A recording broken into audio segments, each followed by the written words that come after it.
So, we'll begin with the first story. And this morning on the front page of the Daily Graphic, we have FDA to shut down unlicensed canteens. Now, the story here is by Severus Calideri, and it says here, the Food and Drugs Authority, FDA, has warned that it may close down canteens and food service units of public institutions if they operate without a valid food hygiene permit from the authority. Now, it has therefore cautioned all unlicensed food service establishments that failure to acquire their food hygiene permit by February 29th, 2024 would attract the requisite regulatory sanctions, which may include the closure of facilities, fines, and or criminal prosecutions. Now, it has consequently advised canteens of schools, hospitals, and all corporate institutions to ensure that their food service facilities are inspected and licensed by the FDA. Now, it has also advised them to only contract the services of licensed caterers for catering of corporate meetings, lunches, and daily meals for students and patients. The warning, the authorities said, has become necessary to protect the public against the chances of disease spread and epidemic outbreaks in the country or among the population. Now, let me just come to you, Simmons, starting with you on this one. The FDA is clamping down. It's a good thing, but the question that comes to my mind is, should there not be a system that's in place that's already operational, where we're constantly monitoring and making sure we're shutting down, as opposed to doing like there appears to be like a one-off kind of thing, where it's like maybe some problems have been seen and like we're coming to deal with it, as opposed to a systemic. Well, I mean, this is about hygiene and public health, and it's actually not a one-off. The FDA has been at this for a while. Okay. For a while. I think the missing link is that they have not been able to ramp up their education. That's public education, of the necessity to acquire certification before you get into commercial sale of food for the public. I think the education bit is what is missing. Okay. But the regulation I don't think is anything new. Having said that, it's also important for them to recognize the role of these food vendors in our economy.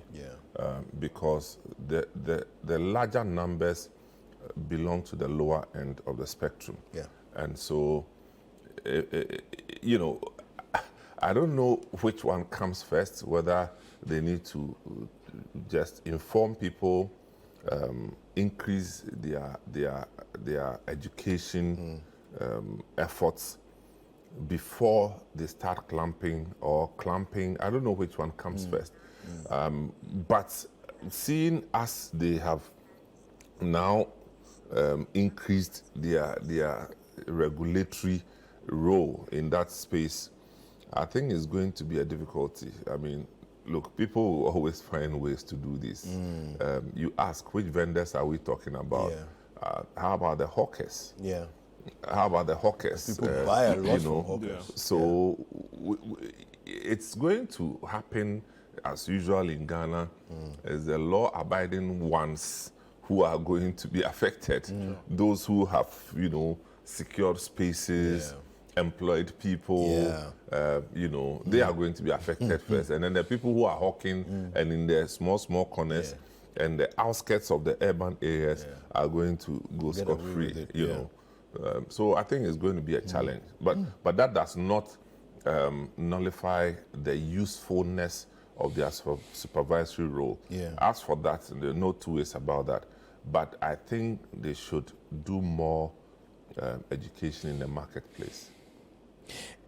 Are our laws not or let me say up to date with the reality of our society, because look at what the law says here. It says here, a food establishment operating without a valid hygiene permit from the FDA violates Section 131 of the Public Health Act, now which states, a person shall not manufacture for sale, sell, or supply or store products regulated under this part, except in the premises registered for that purpose. That throws away hawking. Well, Because you don't even have a premises. making. With hawking, you don't have a premises. Yeah. You know. No, the street is their premises. You know, well, then it says the food service establishment is an operation that stores, prepares, packages, serves, vends, or otherwise provides food for human consumption, such as, and it gives certain descriptions, restaurants, bakeries, canteens, online food business. Okay, so this is a very important one, because sometimes when you order the food, what But it looks comes like, at the end you of know, the some day? of these things are copied from other countries and just inserted in our constitution. Copy and complete. Yeah, because really, there are a lot more hawkers selling Yes. food on the street than we have Yes, described yes, here. yeah. You know, so how about those ones, ones? How do you and you can't go around arresting them. You can't arrest them. How should they survive? I think it's to educate them, provide direction, provide business training. Unfortunately, these are the things we have to do to formalize the informalities. I think. Yeah. Larry? Yeah, for me, I think that we don't pay attention a lot to what we consume as a people. So, I mean, you or Samens wouldn't buy from the street. We would? Oh, I don't think so. I mean, how on earth will you buy Agbelika from a restaurant? From a restaurant. But what? That's sacrilegious. Where have you been getting your Agbelika Klo? I buy it from the street. Okay. Where in particular? No, I mean, I see, first of all, I look at the container, I look at the person, selling, and then, I decide. Okay. But how about roasted corn? Okay. I mean, Sure. where do I buy roasted corn? Sure. Just by the street. I stop and I buy. Yeah. So we are saying that they should all Have permits, permits, and all all of of that. that. I mean, we need to discuss this, but arresting people at this time, I'm not so sure. Maybe they know more. Of course, they know more than we do, but they should educate us more. What it is there. I think the awareness creation has always been missing.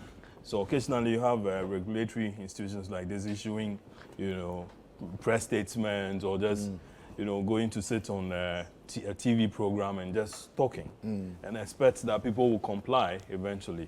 Sometimes they don't. Yeah. Okay, but like we said, Agbelika Klo, you should. I mean, you Kofi are looking. broke man. Yeah, okay, That that's was your one. area. Hey. But this claim that the best wache is around, The gutter. the gutter. Yeah. No, you jump the gutter and then you buy. How many vendors like that? Oh, but that's not true. Well, it's a claim. Me, I've heard it before. That's not true. Listen, one day I'll tell you about Samens and Wachi. You have feel like Samens. But that was not bad. Even that was not bad. No. Samens and Wachi. Ah, man. It's a whole story. Larry, Samens. go back over, man. So I think that we should go beyond the press, whatever, and then be more active or more proactive. Yeah. You don't wait until maybe, let's say, sometimes they are looking for some money somewhere, and then they need to issue some of these statements to get people to panic and then ration to come and, renew. And then after they've made whatever money it is, everybody goes to sleep. Yeah, goes to sleep. I think that we should be proactive. The vendors thing, the hawkers, there should be a certain program for them. Once you are able to change one, I'm sure somebody else will follow or others will comply. You call this yogurt or, let's say, fan milk sellers. Sometimes you see the guy selling the thing, the boss, and then the personality, what he's wearing. Yeah.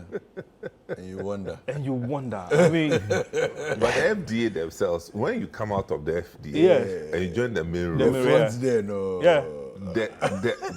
a population of hawkers yes, around them. selling kusiani meku, Meku, yeah. selling meat pie, Yeah. the one with the designs on Yeah, top. yeah, You say, with the egg in there. with the egg, you know. It's very Oh, true. yeah. It's So very they should true. start the cleanup from the From the junction. charity. Yeah. You know, so I think that there's more to do. But likely in recent years, most of the alcoholic or some of these medicines they sell, you hear that FDA has approved this. Yeah. I'm sure, I mean, that's a change or a departure from what we used to. But there are still a lot of them without yeah. FDA approval. But then I'm telling you, they are finding ways to. If you go outskirts of Accra, Yeah. it's bad. it's very bad. Yeah. I recall when we were going to, Adam. Anyako. Oh, okay. Yeah, you know, we stopped over and then bought a few things, including chofi. Ouch. The chofi we got was that bad. Yeah, It was that bad. We couldn't eat. Myself, Richard, Sky, Bernard, and then Sander. Okay. I mean, it was bad. But you buy the chofi, you know, they are selling chofi by the roadside. Yeah. Okay. Meanwhile, chofi is illegal.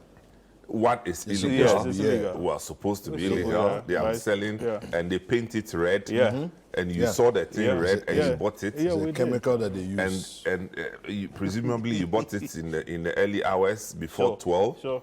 And they had kept it from the day before. You don't know how they kept Also, it.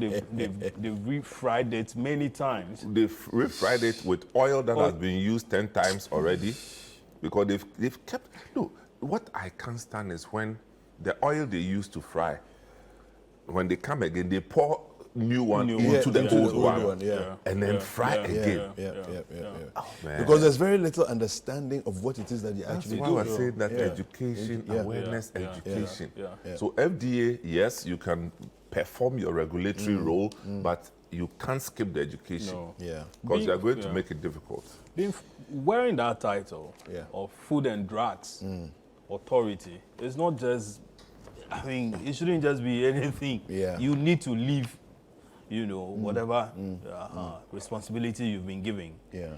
And so so much is expected of them. They All right. need to